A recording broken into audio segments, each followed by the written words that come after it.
Welcome, everyone. My guest today for this special Saturday edition of the HousingWire Daily podcast is Lead Analyst Logan Mohtashami, so that we can talk all about what happened on Friday with Powell at the Jackson Hole Summit. First, I want to say thank you to our sponsor, Optimal Blue, for making this episode possible. Logan, welcome back to the podcast. You know, next time when I ask you to dance with me, slow dance, you cannot go like, oh, what's going on? And then shove me away. Okay. For people who saw the YouTube, he puts his hand way up here and he's like, okay, let's do this. And I was like, are we doing a high five? Are we doing more of the, like, I had no idea what you were doing. I was unprepared. That's my defense. Okay. So next time when I do that, you should have no excuses, right? Yeah, we'll see. Okay. We have serious things to talk about. Yes, we do. All right. Yes. Jackson Hole. Powell, labor over inflation. The market was probably not ready for that to a degree. Bond yields fell right after Powell was talking about concerns of the labor market. And then, of course, as you can imagine, so my social media, everyone, labor over inflation, the cup that we used for marketing all these years. It's not surprising, but we have to explain what happened. And also, if the labor data starts to pick up and the economic data starts to outperform, the Fed kind of gave you a backdrop of that this might be it if there is a rate cut in September. So there's two ways to look at today. But the first initial thing was waterfall dive on the 10-year yield, mortgage rates going lower. But there's a story here, and it kind of is a complicated one. It is a complicated one. So first of all, congrats to you, because you've been saying labor over inflation for a couple of years now. That's been sort of the way that you've looked at everything they've said and said, here's what they're prioritizing, right? So this was sort of a vindication of that whole idea, because he basically said that he prioritized labor in this speech. Why did, from your perspective, why did the 10-year yield fall? Why did mortgage rates fall after the speech? Okay, so number one, we said, even if you get the most dovish statement from Powell, the 10-year yield should not break under 418. So the last time I checked, it was 425. So again, we don't care about rate cuts when it happens. We care about the economic data before the rate cut, because the bond market will always get ahead of the Federal Reserve. What rate cuts do is lower the bandwidth of that trading range for the 10-year yield out there. So it is important, because 65 to 75% of where the 10-year yield and 30-year mortgage rate can go, and spreads to a degree, is Fed policy. So that in itself is a positive thing. But we just had the worst 3 months of jobs in the COVID recovery, right? We're only averaging 35,000. So a lot of people are saying, well, population growth is slowing down, so this isn't that bad. Even if you ran an aggressive run rate, 50 to 75,000 would be, replacement, whatever it is. This is not it. And this is what we try to highlight in the last two podcasts, that if you believe in economic models and have some kind of coherent labor data model, what the last jobs report is, if it sticks, is not a very good thing, because not only is job growth running below the run rate for 3 months, you now have manufacturing jobs being lost. You have residential construction jobs being lost. If you worked every single economic cycle post-World War II, that is a labor trigger. What we've highlighted always, even talking about, this is the first time in 14 years I could talk about this, because this hasn't happened in 14 years. And I'm assuming, right, and this is just my assumption here, and assumptions are always the mother of all bleeps, but that after that jobs report, the Fed kind of said, whoa, we just sounded kind of really hawkish, and then it just got slapped in our face. Because if job growth was running 77,000 to 101,000, I don't think we're talking about rate cuts. I think the Fed could say, hey, listen, this is above the run rate, and the labor data is solid, and jobless claims isn't breaking. But it's hard for Powell to do that after that report, because there's all these things that are happening that haven't been here for 14 years. And I say this because in the last decade, we always fought the recession people because we didn't think they had proper models. Here, this is different, right? And we can prove this by showing the data on this. So I just think that because the Fed believes it's modestly restrictive, remember, this is the key phrase for everyone. The Fed believes they are modestly restrictive so they can cut rates to try to get to neutral and balance out the risk between labor over inflation. So it's very rare for the Fed to be cutting rates when core CPI is 3.1% year over year. That's an anomaly. But because they're elevated on their Fed fund policy, they can get down a little bit lower. But the 10-year yield still doesn't break under 418 because the inflation expectations are there. So a positive day outcome, but you can see now there's a battle brewing here. And I caution people that if somehow the next jobs report shows 275,000 jobs created and the last 3 months were revised higher, the Fed go, okay, hey, that's it. We don't need to cut because that was a bad report. Now the report's adjusted. So the labor data becomes a little bit more comfortable, but we're working from such a low base now on it's not that hard to beat the labor data. So what it does going out in the future, if the labor data gets worse, you've got more leeway to go lower on bond yields and the Fed funds rate. But very interesting day because a lot of people weren't prepared for that because of the PPI inflation. They were more in the inflation camp over labor, and that day backfired on them. You could see it in the bond market. You could see it in the stock market. There were some traders or some institutions that weren't prepared for Powell's take this morning. In his comments, Powell, referenced the fact that the push and pull of inflation versus unemployment was really difficult right now. Like things are complicated. Knowing what to do with financial policy was complicated. From your perspective, did he come out sounding dovish? I mean, he sounded dovish from what he did in the last Fed presser, where he sounded very hawkish. The first thing I thought about is if somebody told Trump what Powell just did, he'd be probably fuming, right? And it's one of these things where the Fed has changed kind of how they look at things a little bit differently. This is what I picked up on toward the end of 2022. This has been one of our slow dance talking point, for years now. I thought a lot of people just based their lower mortgage rate theory on inflation getting back down with a two handle. And we had it.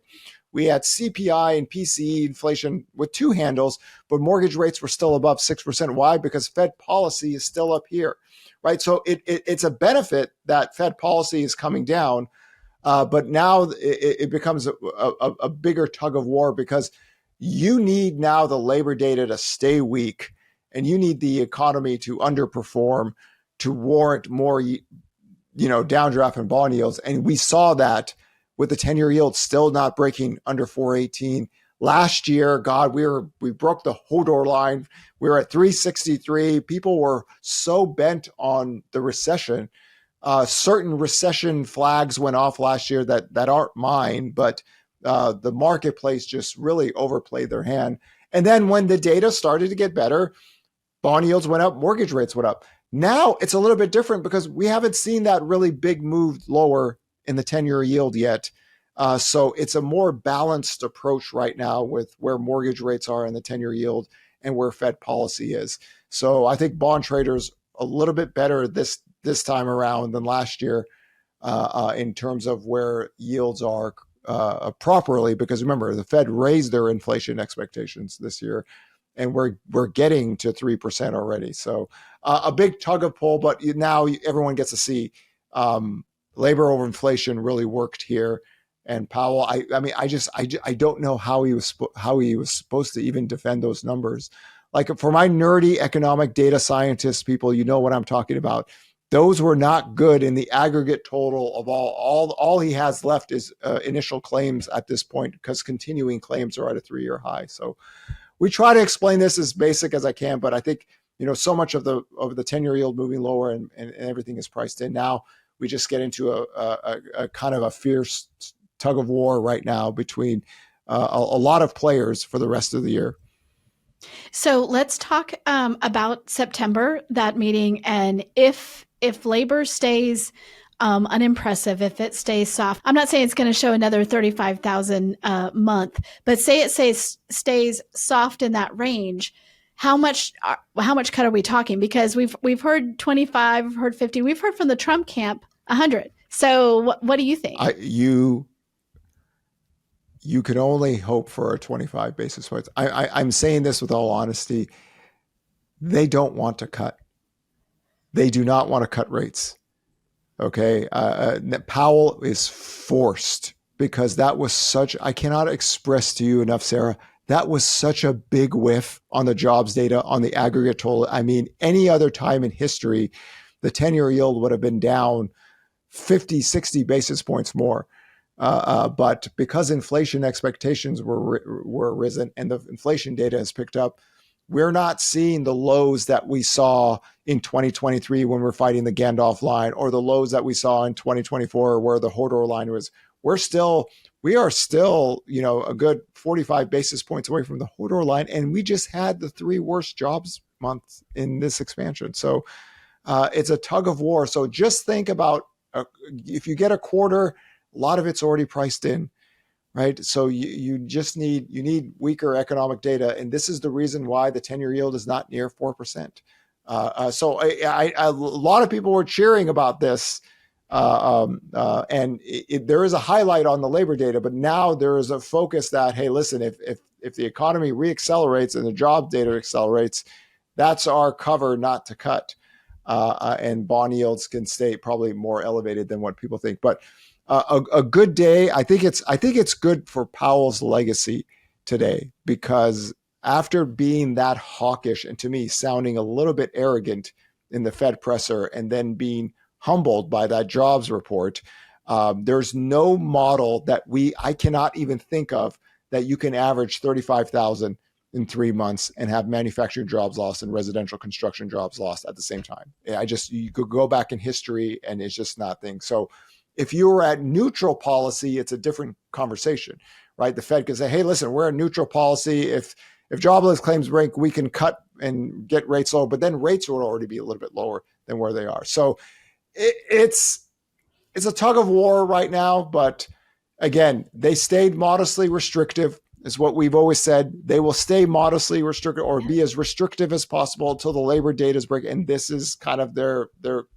this is so much lower than last year. Last year, we're like 160 to 170,000 jobs per month, and people are talking about recession. We have a 3-month at 35K with manufacturing jobs and residential jobs being lost, and we're still here at 425. So it's a complicated story for them. And now, of course, President Trump wants Lisa Cook. He talked about firing her for mortgage fraud. So you're starting to get into a really inflection point to, what is the economic data really telling us? What can the Trump administration really do to the White House or to the Federal Reserve? And how does it go if goods inflation starts to pick up a little bit more toward the end of the year? It's a much more complicated cycle than people think. I really appreciate your comments about what to expect in September, because, we know your whole business, you were a loan officer, your dad's still a loan officer. Like, the whole business of a lot of our audience hangs on mortgage rates. Now, of course, they can still do deals. I know you're great. You're doing all these things. So, but mortgage rates drive so much of the housing market. So to hear from you that, like, listen, don't get your hopes up too much for September. It might even already be priced in, I think is very valuable to the audience. So I understand this is a very important subject to the people that listen to this and read our articles. Again, for me, it's just, going back to 2015 when I started to forecast 10-year yield ranges and mortgage rates. And it's just, for me, I just care about where is Fed policy, where is inflation expectations, where is nominal growth, wage growth, all these things. So it's been a very, very crazy few years. There have been a lot of people who said mortgage rates are going down because inflation is going down or we're going into a recession. There are labors and triggers and inflation triggers and wage triggers and all these things. It's complicated. I try to make as much sense as it all, but I can't say mortgage rates are going to go down 1% because of X. I need to have a reason for it. And what I'm seeing right now is it was great news that the Fed acknowledged that it's labor over inflation. It's about time. It's been very long. It's good to see Powell get on board with that. But I sense a Federal Reserve that really does not want to cut. And they were forced to, because that's how bad that last jobs report was and the revisions were. So in this context, we have to be mindful of going out in the future. If the Fed funds rate was much lower, it's a whole different subject, but they're still modestly restricted. We still do not have that rate cut, and we still have jobs reports and more inflation reports to come in. And this is why we highlight track economic data. Those things matter. The Fed rate hikes and rate cuts are an aftermath of what the real drivers are out there. So for today, it was a good day. The labor over inflation camp, but we've got to be a little bit more mindful, because I still see a Federal Reserve that doesn't really want to cut, but they can't justify that jobs report anymore. So they had to signal it. But it becomes more interesting going out the rest of the year and how you see Fed presidents talk about certain labor data. Because if you listen to some of that, like Beth Hammack is out there saying, we don't need to cut at all. I don't know what everybody's talking about. And none of, we have other Fed presidents. I wouldn't be cutting. I wouldn't be. So there's a backdrop. But because of that backdrop, there's a fight now between the White House. The White House believes if they get enough people, they can offset. If they get Chris Waller as the Fed chairman and the voters out there, they'll neutralize, the people that don't want to cut. So it's different.